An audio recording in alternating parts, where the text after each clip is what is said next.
my whole family came over from Ireland in 1848 at the height of the potato famine. And they arrived here with nothing. One of my great-great-grandfather was a cooper. He was a barrel maker. And then his son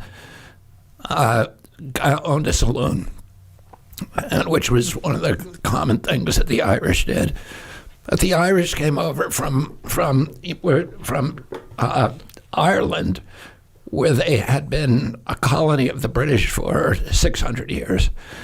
And they were not, under the law, they were not allowed to practice law or practice any profession. They weren't allowed to learn to read or write in some jurisdictions, some time periods. I actually visited my ancestral home over there, and there was an article about a priest who had been hanged for teaching some of my ancestors how to read in what they call the hedge schools, these secret schools behind the hedges. And they weren't allowed to own land or participate in politics. So when they landed in the United States, they took to politics like a starving man takes to food. And they became, very adept at it.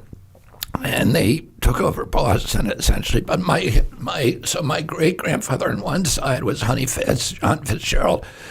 My great-grandfather on the other side was Patrick Kennedy.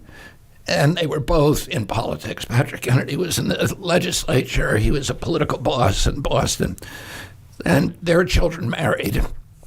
My grandfather, Joseph Kennedy, he won the Mayor's Cup for best baseball player in Boston. And he ended up going to Harvard. He was one of the first Irish Catholics to go to Harvard. He then became a bank examiner. He was the youngest bank president in the country at age 26. And during the Great Depression, or just before in the 20s, he made a huge amount of money on the stock market. He got out in 1929, just before the crash.